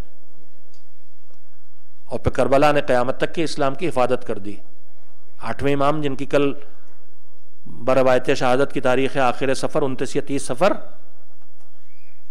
ان کے ساتھ نہ کوئی لشکر تھا، نہ ساتھی تھے، نہ دوست تھے، نہ کنبے کے لوگ تھے، پورا خاندان مدینے میں چھوڑ کے آئے تھے اکیلے۔ اسی لیے تو ہم جب زیارت پڑھتے ہیں تو کہتے ہیں السلام علیکہ یا غریب الغرباء، سلام آپ پر جو مسافر تھا۔ حسین بھی مسافر تھے، مسافرت کے عالم میں اور معصومین نے بھی شہادت پائی ہے۔ 7ویں امام بغداد میں شہید ہوئے، مسافرت کا عالم تھا۔ 10ویں 9ویں امام بغداد میں شہید ہوئے، مسافرت کا عالم تھا۔ 10ویں اور 11ویں امام سامرہ میں شہید ہوئے، ان کا ایک حد تک وطن بن چکا تھا، اگرچہ ان کا اصلی وطن مدینہ تھا، لیکن 8ویں امام سارے معصومین میں، سید امیر المومنین بھی مدینے میں شہید نہیں ہوئے، کوفے میں شہید ہوئے، مسافرت کا عالم ہے ایک طرح سے، لیکن سید الشہداء کربلا میں شہید ہوئے مسافرت کے عالم میں، مگر سید الشہداء کربلا میں مسافرت کے عالم میں شہید ہوئے ہیں تب بھی تنہا تو نہیں تھے، ایک چھوٹا سا لشکر تو ساتھ تھا، قوت بازو عباس تو تھے، جوان گود کا پالا ہوا وقت کا مجاہد علی اکبر تو تھا، عباس کی جیسی شجاعت رکھنے والی بہن زینب تو تھی، مگر میرا مظلوم امام جب زہر کی شدت سے تڑپ رہا تھا مشہد مقدس میں تو کوئی نہیں تھا، بس ایک خادم تھا۔ آج جس کی شہادت ہو گئی وہ بھی زہر سے شہید ہوا، اور جس کی کل شہادت ہوئی وہ بھی زہر سے شہید ہوئے ہیں۔ معصوم پیغمبر نے فرمایا تھا ما منا الا مقتول و مسموم، یا تلوار سے شہید کیے جائیں گے یا زہر سے، یہ دونوں زہر سے شہید ہوئے۔ کیسا زہر جو انہیں بار بار دیا گیا، دونوں میں مشترک پہلو ہیں، دونوں زہر سے شہید ہوئے، دونوں کو بار بار زہر دیا گیا، لیکن آخری بار جب امام کو، دوسرے امام کو زہر دیا گیا ہے تو خون کی قے کی تھی، طبق میں خون کے ساتھ کلیجے کے ٹکڑے بھی آ گئے تھے۔ غربت کا عالم نہیں ہے، یہاں وطن میں ہے، مگر وطن میں جنازہ کیسے اٹھا؟ بھائی نے جاتے جاتے کہا تھا بھیا میں جا رہا ہوں، مجھے نانا کے پہلو میں دفن کر دینا، لیکن اگر خون بہے لوگ روکیں تو خون نہ بہانا۔ حسین جنازے کو لے کے گھر سے نکلے، ذرا توقف کیا، بھائی کی وصیت پیش نظر ہے، رکاوٹ کرنے والے کھڑے ہو گئے۔ امام نے کہا رسول اللہ کو یہ اچھا لگے گا کہ ان کا پہلو میں ان کا پھول آ کے سو جائے، مگر ظالموں نے راستہ روک لیا۔ بہادر بھائی، جوان بھائی موجود ہیں، قبضہ شمشیر پہ ہاتھ چلے گئے، حسین نے سب کو سنبھالا، ہمیں جنگ نہیں کرنا، بھیا کی وصیت کو پورا کرنا ہے۔ جنازے کا رخ موڑتے موڑتے ظالموں نے تیر برسا دیے، اور اتنے کہ روایت کہتی ہے 70 تیر رسول کے گود کے پالے کے تابوت میں پیوست ہو گئے تھے۔ مظلومانہ انداز میں جنت البقیع میں جنازے کو لے کے آئے، امتحان دیا، تابوت کے پاس بیٹھ گئے، تیروں کو کھینچ کھینچ کے نکالا، ہاتھوں میں اتنی طاقت تھی۔ جب جنازہ واپس کیا جا رہا تو خود سید الشہداء نے کہا تھا تمہاری مجال نہیں تھی کہ میرے بھیا کی قبر بننے سے روک دیتے، مگر میرے بھیا کی وصیت ہے اس لیے میں جنازے کو واپس لے کے جا رہا ہوں۔ طاقت ہو اور آدمی پھر بھی وہ اقدام نہ کر سکے جو اس کا دل کہہ رہا ہو، یہ صبر حسین کا ہے، یہ صبر عباس کا ہے۔ ایک ایک تیر بھائی کے جنازے سے کھینچا، کتنی بے چینی ہوگی، مگر میں کہوں گا میرے آقا کم سے کم جنازے سے تیر کھینچ رہے ہو تو تمہارے پہلو میں تمہارے بھائی اور تمہارے بیٹے موجود ہیں، مگر کربلا کے میدان میں تمہیں اس سے بڑے امتحان دینا ہے، کبھی جوان لال کے کلیجے سے برچھی کا پھل کھینچنا پڑے گا تو کبھی 6 مہینے کے بچے کے گلے سے تیر کھینچنا پڑے گا۔ اجرکم اللہ، یہ تو ایک مظلوم تھا جس نے زہر کھایا، خون اگلا، مگر کنبے کے درمیان دم توڑا، وصیتیں کر کے رخصت ہوا، دفن نہ ہو سکا وہاں مگر ماں کا پہلو مل گیا، خاندان نے جنازے کو کانا دیا، مگر دوسرا مظلوم جو انہی کا پوتا ہے، زہر سے زہر انگور میں دیا گیا، خادم سے کہہ کے گئے تھے دربار سے واپس پلٹے، اگر سر پہ ردا نہ ہو تو سمجھنا خیر ہے مجھ سے باتیں کرنا، لیکن سر پہ اگر چادر پڑی ہو تو سمجھ لینا اب تمہارا ایمان دنیا سے رخصت ہو جائے گا، میں حجرے میں چلے جاؤں گا، دروازے میں بیٹھ جانا، کسی کو نہ آنے دینا۔ ابو سل کہتے ہیں میں بیٹھ گیا انتظار میں دعا کرتے ہوئے، میرے مولا کو زندگی دے، میرے مولا کو زندگی دے، مگر کہاں دعا پوری ہوئی، سر پہ ردا ڈالے مظلوم آیا، بدن کانپتا ہوا، بدن میں لرزا، کہے پیر کانپتے ہوئے، زہر اتنا شدید، بستر پہ آ کے لیٹ گئے، ایک ننھا سے بچہ آیا، روکا، مسلط نے اندر سے آواز آئی آنے دو، پھر بلایا، دیکھا ننھا سا بیٹا باپ کے سینے پہ سر رکھے ہیں، امام تقی سے ران و ریاض امام کر رہے ہیں، بیٹے کے نگاہوں کے سامنے باپ نے دم توڑ دیا، میں متعزیت دیتے ہوئے کہوں گا میرے نوے امام اکیلے ہیں آپ، اماں بھی ہیں، عائزہ بھی ہیں، مگر آپ باپ کے جنازے پہ تنہا، مگر کوئی ایسا ظالم تو نہیں جو باپ کے سینے پہ کھڑا ہو، کوئی گلے پہ خنجر تو نہیں چلا رہا۔ ارے کربلا میں ایک بہن اس منظر کو دور سے دیکھ رہی تھی، اور ایک بیٹی جب نکلی باپ کو ڈھونڈتی ہوئی تو نشیب میں کچلی ہوئی لاش ملی تھی، سرو تن میں جدائی ہو چکی تھی، پہچانا کیسے؟ آواز آئی تھی بلیا بلیا الیہ الیہ، بیٹا سکینہ آ جاؤ، باپ یہاں ہے۔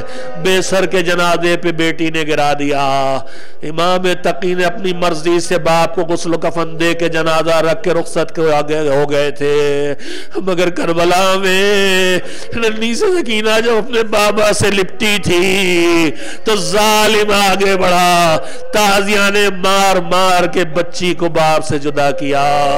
ہائے یہ سب کے سب مظلوم ہیں، کس پہ روئے؟ وہ کہ جن کا کلیجہ ٹکڑے ٹکڑے ہو گیا، وہ کہ جن کے سینے میں درد جگر تھا، اور جن پر وہ کہ جن کے سوکھے گلے پہ خنجر چل رہا تھا۔ آئیے مل کے ماتم کریں اپنے شہداء کا، مل کے ماتم کریں اپنے مظلوموں کا۔ وَسَيَعْلَمُ الَّذِينَ ظَلَمُوا أَيَّ مُنْقَلَبٍ يَنْقَلِبُونَ۔ ماتم حسین۔